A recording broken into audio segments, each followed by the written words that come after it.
What's going on, guys? Welcome back to my channel. This is Leo's Nerd Talk, and today we're going to be discussing Ridley Scott's newest film, Napoleon. So let's talk about it.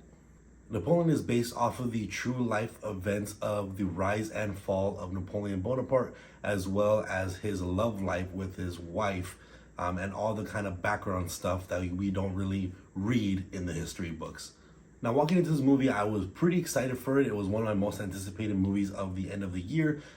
All the trailers sold me right away from the beginning. I thought this looked super epic, and seeing Joaquin Phoenix playing Napoleon, I thought it was a pretty good choice. And he seemed to do pretty well within the trailers. And watching the film, he did a pretty amazing job as playing Napoleon. His kind of personality between being this ruthless general and being this kind of person that wants to have love with his wife and bear a son and stuff. So you see both of those sides of Napoleon's personality and Napoleon's life is pretty interesting and pretty riveting to see throughout the entire film. So with that being said, let's go ahead and get into the positives. So one of the main positives for me, of course, with a Ridley Scott film, it is filmed beautifully. The actual cinematography, the shots, the sets that they're in, they're huge, epic, beautiful areas that they're shooting at. These film locations were just amazing to see. Whether or not they actually went to the areas or they kind of made it Hollywood magic. Regardless of the fact, it looked amazing on screen, and especially seeing it in IMAX was super beautiful.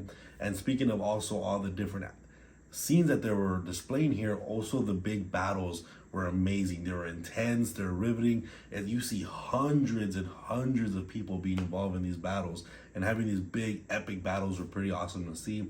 And also the way Napoleon, being this mastermind strategist that he is, and rising up to being the general of the French military, he is on the limelight when it comes to strategy and winning these battles. It's awesome to see the sequences and his mindset on how to win these battles. Everything is planned way advanced. He knows every step to his plans, and seeing that kind of being depicted in the film was pretty awesome to see as he's strategizing and winning all of these battles. Napoleon, the real life person Napoleon, won tons and tons of battles, and you see for the most part a lot of the bigger ones, the bigger battles in this film, and it just goes for it.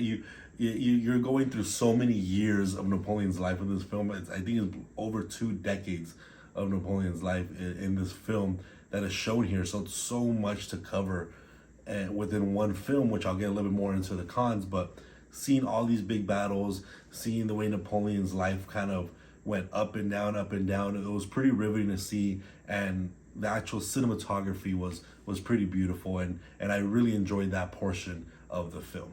And of course, I thought Joaquin Phoenix, like I said, did a pretty good job playing Napoleon. There were certain points within the film where I felt like maybe he wasn't the best choice. Maybe it could have been someone else. But I think he brought a good kind of even medium to both sides and depicting Napoleon. Of course, I've only know a little bit about Napoleon's story, so seeing this movie is kind of fresh to me in terms of what his life was back in the 1700s. So seeing this was pretty interesting, and kind of getting into the mindset of Napoleon, seeing how on one side he is this ruthless military general and emperor, and on the other side, when he's at home with his wife, he's very seductive and wants to love his wife, and his wife kind of controls him in a way. And even though his wife cheats on him or anything like that, he still stays with her and wanting to kind of bear a son with him, so he can be the next emperor, the next heir after Napoleon eventually dies. And having those two sides to his personality is pretty interesting, because everybody knows him again as that ruthless general, and having more of an insight of what he is going through his mind.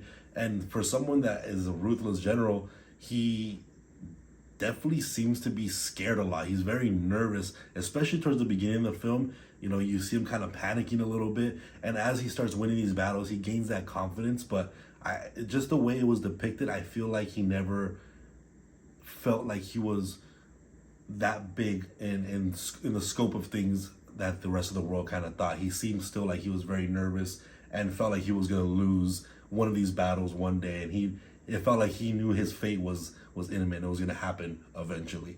Now heading into the cons, there's a lot of nitpick things here that I kind of noticed throughout the entire time. One thing that kind of stood out for me a lot was the storytelling.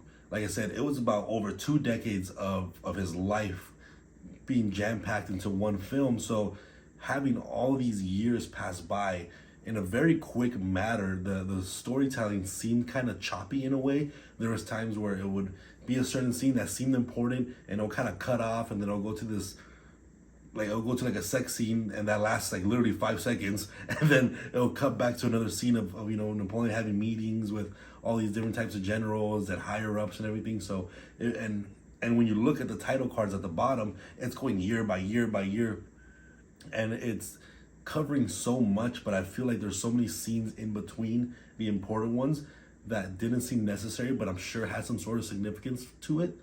But it was very choppy in that sense where, you have a scene that lasts sometimes no longer than 30 seconds, and then it'll cut to another scene that lasts about 15, 20 seconds, it'll cut to another scene, then that one lasts like 10, 15 minutes, and then it'll cut to another scene that lasts about a minute or so. And having that kind of choppy storytelling was, in a sense, didn't flow well, in my opinion.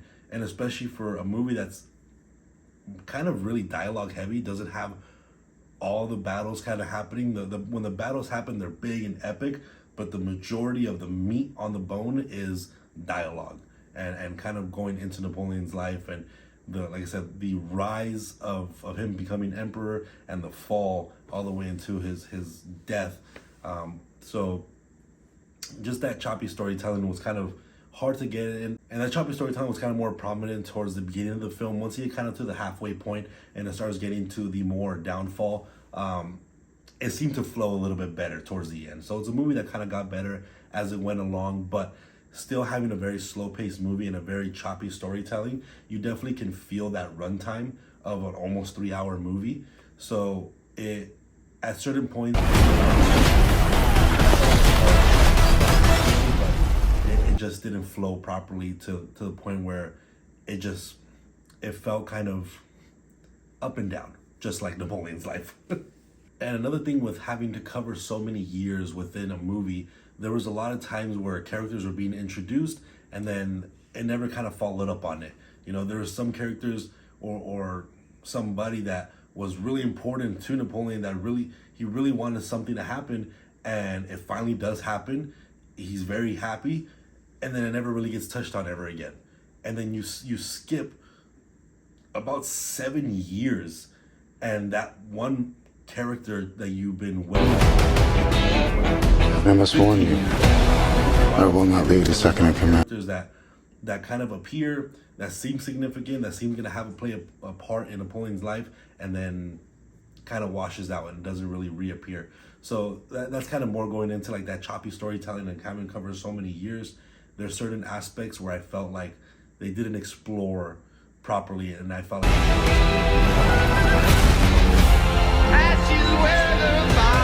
even though the story already is pretty interesting, it was kind of just, again, didn't flow properly for me.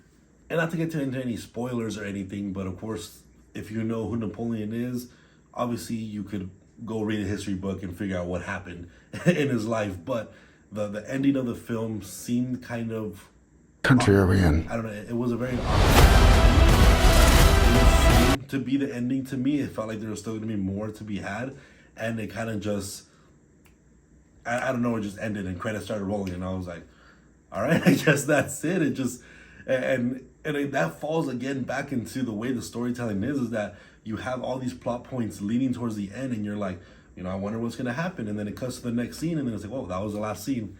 And just that kind of ending felt a little, rushed, or it just didn't feel significant. By the time you finish the film, Napoleon's life didn't feel significant.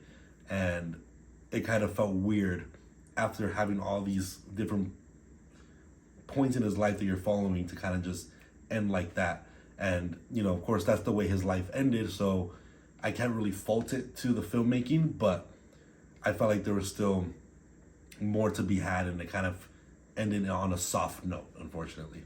But overall, let me know what you guys thought about Napoleon. Have you guys seen it yet? Let me know in the comment section down below. I thought it was a pretty interesting movie, definitely pretty epic, lots of beautiful cinematics here, so I would definitely recommend checking it out. It was a pretty interesting story if you guys are interested in it. Joaquin Phoenix did an amazing job as portraying Napoleon, so if you guys want to check it out, go ahead and do so, and then let me know your thoughts in the comment section down below. And again, if you guys like talking about anything movies, TV shows, or video games related, consider subscribing, pressing the like button on this video, and sharing it with your friends. And I'll go ahead and see you guys on the next review.